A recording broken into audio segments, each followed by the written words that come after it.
struggle with what's true and what's not true, and it's just a really difficult thing. Tonight, more reaction on the allegations about Buffy Sainte-Marie's heritage.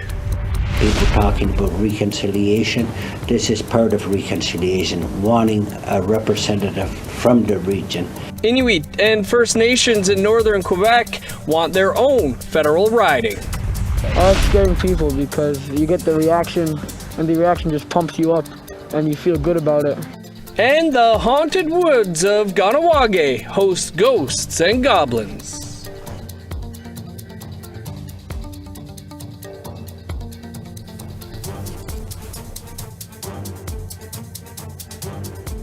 Good evening, I'm Dennis Ward. Welcome to APTN National News. Buffy Sainte-Marie's claims of being adopted through the Sixties Scoop have come into question during the now viral CBC investigation into her supposed Indigenous ancestry. The news that Buffy Sainte-Marie may not have been adopted has hit hard for survivors of the Sixties Scoop, who once found kinship through the shared experience. The board of the Sixties Scoop Legacy of Canada released an open letter to the CBC calling for an apology to Buffy and all Indigenous adoptees for the hurt the investigation has caused their community. The letter also called for a retraction of the Fifth Estate episode, where the award-winning singer's ancestry is investigated. Their founder and director, Catherine Strongwood, joins us now. Catherine, really appreciate you taking the time for us here. Regardless of Buffy Sainte-Marie's ancestry, how would you say Sixties Scoop survivors have been affected by this news? Yeah, I think it's important that we recognize that 60 Scoop survivors were mentioned as part of that article, but really weren't consulted in the making of that documentary. And so there's a feeling of betrayal for sure, and also there's deep division amongst us who, have had our identities used against us, or have had our identities changed throughout our adoption processes. And yeah, our community is reeling. In the open letter from your board, it mentions that the research into Buffy's identity is, quote, fraught with gaping holes. What are some of the areas that their research missed or didn't give context to? Yeah, like I mentioned, there was no real discussion with 60 Scoop survivors about her birth documents, and many of us know that our current birth certificates often reflect our adoptive parents' names, not our bio parents' names. So that was one piece, but also just the fact that it didn't include any of Indigenous community experts really was a big red flag for us. We thought, this is very one-sided. We didn't really talk about the 60 Scoop and all of the genocide that happened throughout that period and that era. And so, like I said, many of us are very divided about what to think about this article. How can investigations like this be more sensitive to the needs of 60 Scoop survivors and the wider Indigenous population in the future? I think it needs to be trauma-informed, first and foremost. I don't think that the effects of this article was really considered before it was released. Secondly, they could reach out to any of us at any time at the 60 Scoop Legacy of Canada to give some input into some of the experiences that we've had, having our birth documents altered, having gone through interracial and international adoptions, that kind of thing. So I think they could have done a lot more to present a holistic picture in that documentary. Catherine, we'll have to leave it there, but do appreciate you sharing your time with us here. Thank you. The impact of allegations about Buffy Sainte-Marie's indigeneity continues after the CBC broadcast that cast doubt on the icon's status. Laurie Campbell is an Associate Vice President of Indigenous Engagement with the University of Regina. She brought her views to the conversation this week, an online news source. She joins us now. Laurie, thanks so much for being with us here. Your article talks about the profound impact this has had on Indigenous communities. Can you talk about that? Yeah, that was, I mean, the thing that struck me the most, and maybe a little bit more particular here in Saskatchewan, because Piapot community is here, and it was a shock. And I think what I saw, go across social media was just about the grief, the anger, the struggle with what's true and what's not true, and it's just a really difficult thing. It seems to have been very divisive as well. Would that be your perception of what's been going on here? Yeah, absolutely. I think it's caused a lot of divisiveness, and it's that's the part that I think is really making me sad about all this. Is there was in my mind little sensitivity about the impact that this news might have on people and in people's lives, and I do feel like there could have been more care and attention in the release of the story. Right. How could the publication of the allegations reduce the harm? I think given that, Buffy Sainte-Marie is a community member of Piapot First Nation out here, I would think that, perhaps the community could have been given a bit of a heads up. I know as, journalists, they like to break a story and sort of shock people a bit with that, but I don't think that was necessarily the right way to move forward in reconciliation. And in this way, I feel like the community maybe could have had a heads up and a little bit more support in place and an opportunity for that. Great points, Lori. We'll leave it there, but appreciate your article and for taking some time for us. All right. Thank you very much.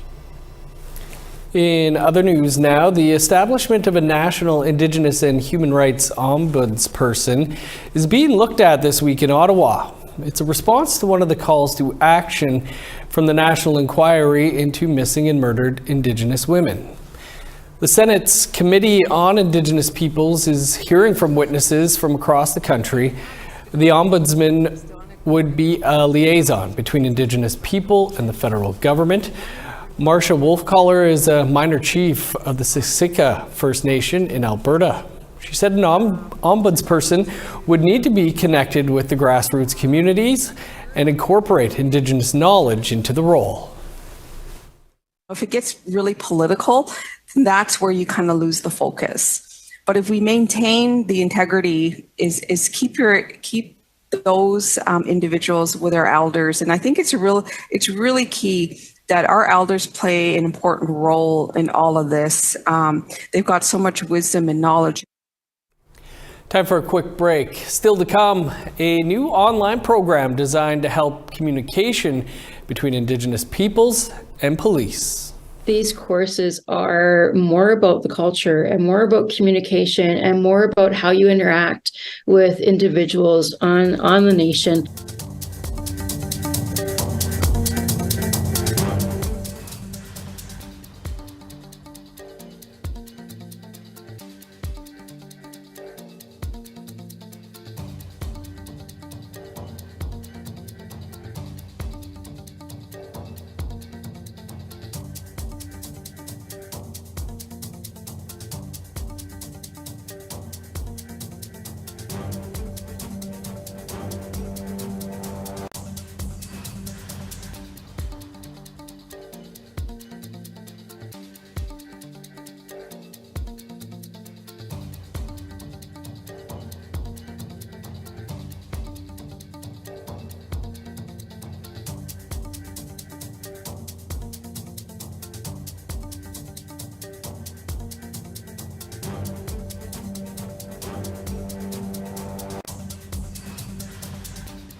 Welcome back. The Inuit and First Nations in northern Quebec want their own federal riding, something they've been trying to make happen for a long time now. However, the electoral districts have already been redrawn. As Amelia Fournier reports, there are still part of a much larger electoral district. Reconciliation.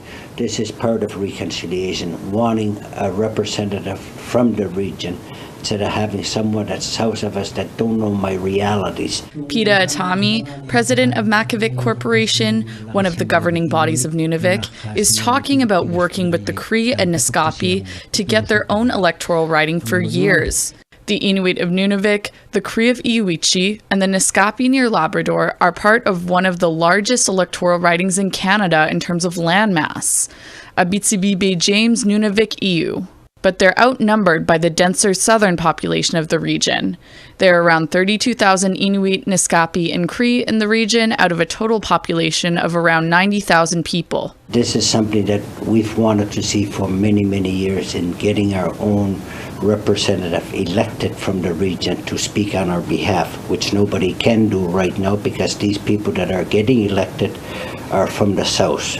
The member of parliament for their riding is Sylvie Bérubé. Bérubé has only visited Nunavik once since she was elected in 2019 and was only there for a few hours.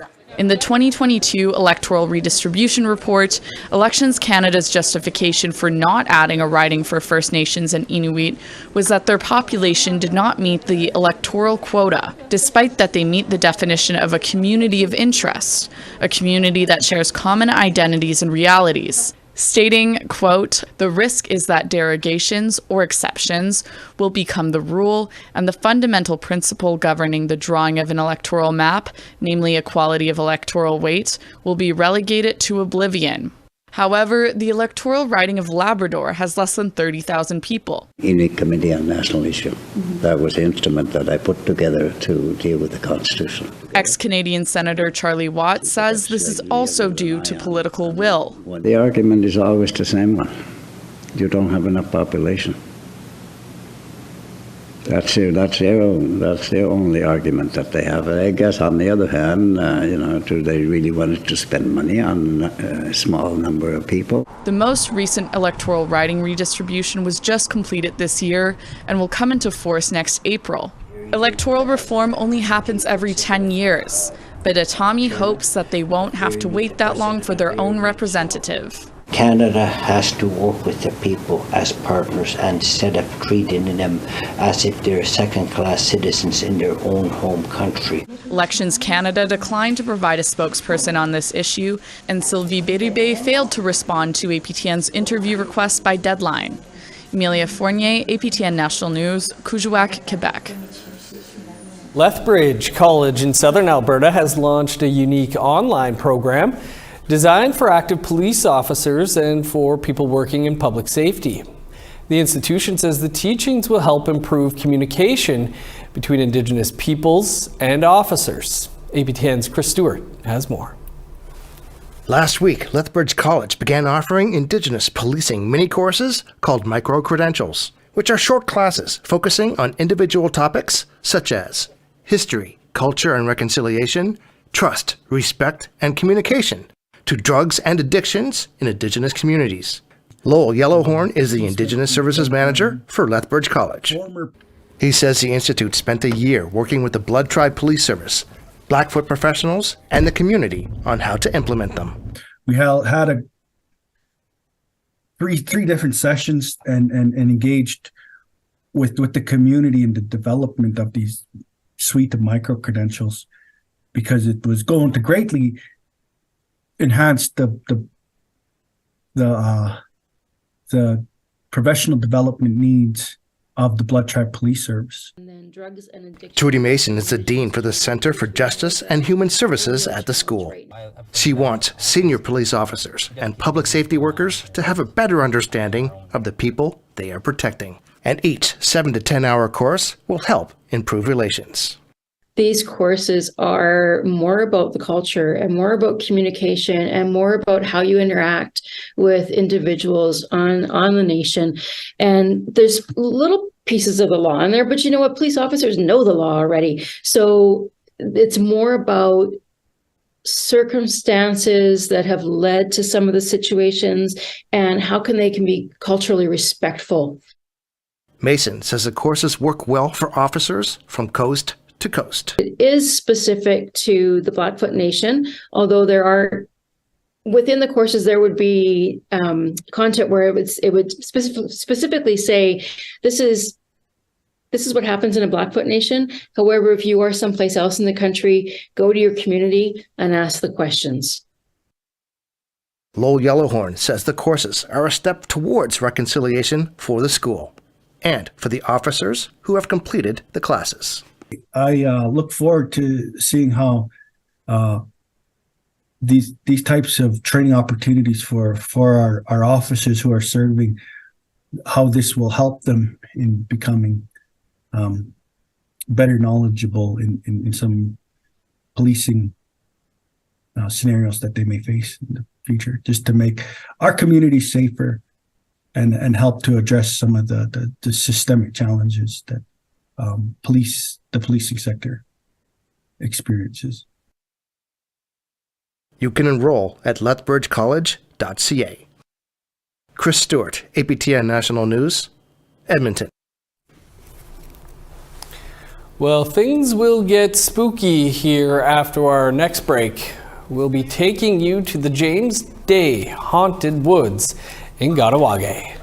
It was scary. I usually don't get scared easily, and that was amazing. I loved it. I was really scared. Yeah.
Welcome back. Time now for our photo of the day. Ken Welsh sent in this photo of a scarecrow keeping an eye on a ghost during this spooky Halloween season. Thanks, Ken.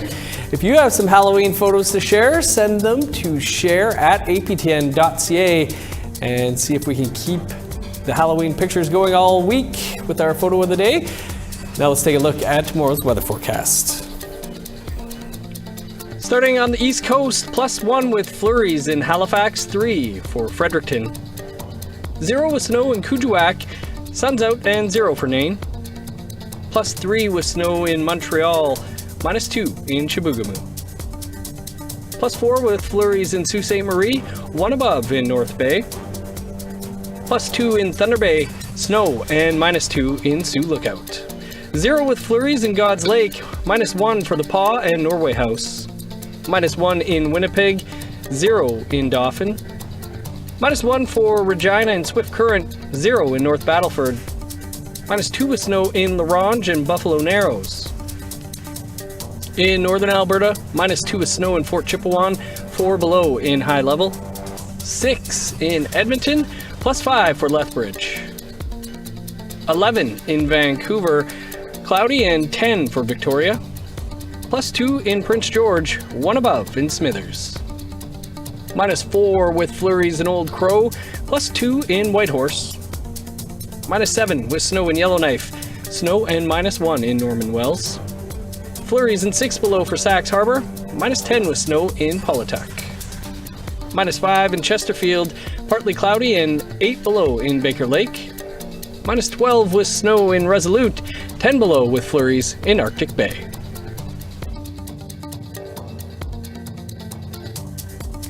Well, there must be some wicked weather in Iqaluit today, as trick-or-treaters there will have to wait an extra day to collect their candy. Poor weather conditions and visibility have prompted the city to postpone trick-or-treating until tomorrow, Wednesday, November 1st. That's too bad. Well, ghosts and monsters were in full force in the haunted woods of Ganawage, aiming to draw in fright seekers and scream queens, plus donations for the Mohawk Community's food bank. Amelia Fournier has more, but be warned, there are jump scares. I want to know, are you guys ready to come out into James Day's Haunted Woods? Follow me. I'll lead you your way. At the James Day Haunted Woods in Ganawage, monsters join the ghosts of the forest every Halloween for the past 18 years in a terrifying maze. These woods here are really haunted. We're not just doing this because it's a cool story and a cool fun time for the community. We got to feed these demons. We come out here and we feed these demons these screams from the children, and it's an entire culture of its own inside the haunted woods. It's not just the kids that scream. I've been going every year since I was like a kid, but it just doesn't get like any less scary as time goes on. I feel like it just gets scarier. Oh my god! It was scary. I usually don't get scared easily, and that was amazing. I loved it. I was really scared. Yeah. The event's founder, James Day, had to take a break from the scares when APTN visited the haunted house. But his friends and family told us about the haunted woods. It's kind of like the Winchester House, where we got to keep building, otherwise the spirits and the demons will catch up to us. So we keep making windy mazes and extra rooms with doors and locks and all of that, so as we're building it, we can get away from what's following us. Growing up with the haunted woods, Day's 13-year-old son, Oyedase, also has a passion for horror. I like scaring people because you get the reaction, and the reaction just pumps you up, and you feel good about it. It's scaring me.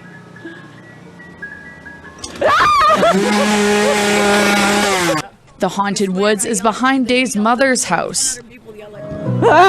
And she says the maze keeps getting bigger with the help from community. People drop off wood in my yard. I get pallets, I get walls, I get all kind of weird kind of things you would never believe. And then it just disappears and all goes into the woods.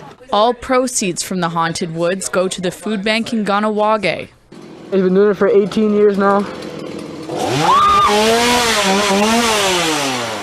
Just helpful for the community and all the kids in need for the food basket and all the families that need help with all the stuff. Oh my god. Ah! Where am I going? No! So the killers are terrorizing for a good cause. Thank you for coming to James Day's Haunted Woods.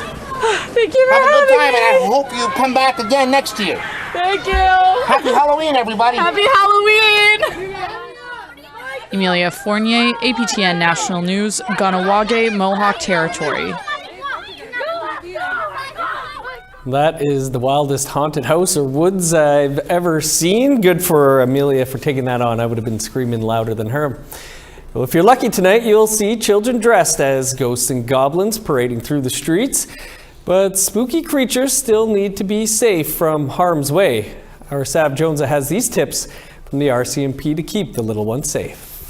For trick-or-treaters, bright costumes help motorists see your child from afar. If your child's costume is dark, consider putting on some reflective tape or giving them a flashlight. Traveling in groups can help make sure everyone is accounted for in the dark night.